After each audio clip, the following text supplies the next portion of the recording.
പുത്തൻ വികസനാശയങ്ങൾ മുന്നോട്ട് വെച്ച 24 ബിസിനസ് കോൺക്ലേവ് കൊച്ചിയിൽ പുരോഗമിക്കുകയാണ്. ഇപ്പോൾ കേന്ദ്രമന്ത്രി ജോർജ് കുര്യൻ സംസാരിക്കുന്നു. തത്സമയം അവരുടെ ശ്രമത്തിൽ പ്രയാസത്തിൽ അത് ഗുണം ചെയ്യും. അതുപോലെ തന്നെ കിസാൻ സമ്മാൻ നിധി അത് മറ്റൊരു തുള്ളിയാണ്. അത് 2000 രൂപ വെച്ച് നാല് മാസം കൂടുമ്പോൾ കൊടുക്കുന്നത് അത് മറ്റൊരു തുള്ളിയാണ്. ഇങ്ങനെ ഈ സർക്കാരിൻ്റെ സ്കീമെന്ന് പറയുമ്പോൾ ഞാൻ വീണ്ടും പറയുന്നു, അത് കേന്ദ്രത്തിൻ്റെയുണ്ട്, സംസ്ഥാനത്തിൻ്റെയുണ്ട്, തദ്ദേശ സ്വയംഭരണ സ്ഥാപനത്തിൻ്റെയുണ്ട്.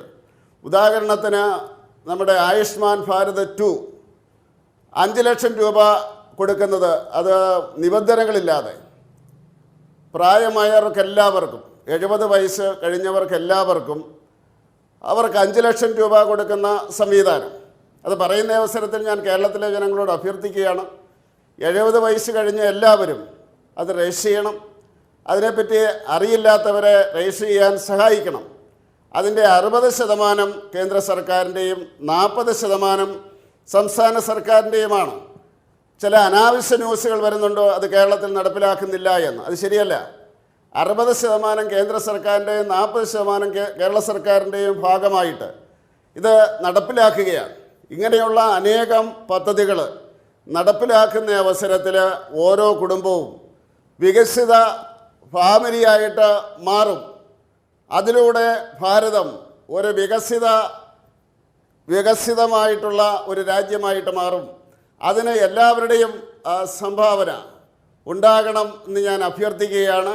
ഈ ചർച്ച ഈ ദിശയിൽ പോകണം. കാരണം ഒറ്റക്കെട്ടായിട്ട് ഒരു ജനത അധ്വാനിച്ചതിൻ്റെ ഫലമാണ്, 75 വർഷം അധ്വാനിച്ചതിൻ്റെ ഫലമാണ് ഈ വികസിത രാജ്യത്തിലേക്കുള്ള നമ്മുടെ മുന്നേറ്റം. പക്ഷേ ആ 11ാം സ്ഥാനത്ത് നിന്ന് 5ാം സ്ഥാനത്തേക്ക്, ആ വളർച്ചയിൽ അടുത്ത ഏതാനും വർഷത്തേക്ക് ഉള്ളിൽ 3ാം സ്ഥാനത്തേക്കുള്ള വളർച്ചയിൽ നരേന്ദ്രമോദിയുടെ മിഷനുണ്ട് എന്നുള്ള കാര്യവും നമ്മൾ പരിഗണിക്കണം. അതും ചർച്ച ചെയ്യണം എന്നാണ് എനിക്ക് പറയാനുള്ളത്. ഞാൻ എൻ്റെ വാക്കുകൾ ഉപസംഹരിക്കുന്നു. നന്ദി, നമസ്കാരം.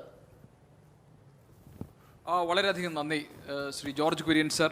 താങ്കൾ പറഞ്ഞതുപോലെ തന്നെ രാജ്യം രാഷ്ട്രീയാതീതമായി അത് പുതിയ വികസന കാഴ്ചപ്പാടുകൾ അവതരിപ്പിച്ചുകൊണ്ട് രാജ്യത്തെ എല്ലാ ജനങ്ങളെയും ഉൾപ്പെടുത്തുന്ന ഒരു ഇൻക്ലൂസീവ് ഗ്രോത്തിനെ കുറിച്ചാണ് നമ്മളും ചർച്ച ചെയ്യുന്നത്. അതിൻ്റെ വിശദമായ കാര്യങ്ങളിലേക്ക് ആഴത്തിലുള്ള അതിൻ്റെ കാഴ്ചപ്പാടുകൾ അവതരിപ്പിച്ചുകൊണ്ടാണ് നമ്മൾ ഈ ചർച്ച മുന്നോട്ട് കൊണ്ടുപോകുന്നത്. തിരക്കുകൾക്കിടയിൽ താങ്കൾ ഈ വേദിയിൽ ഓൺലൈനായി എത്തിയതിനും താങ്കൾ ഇതിൻ്റെ ഭാഗമായതിനും ഉള്ള നന്ദി ഞങ്ങൾ അറിയിക്കുകയാണ്. Thank you very much. Ranjit, now you can continue. Thank you, Gopi, and Shukji, you can continue. Sorry about it.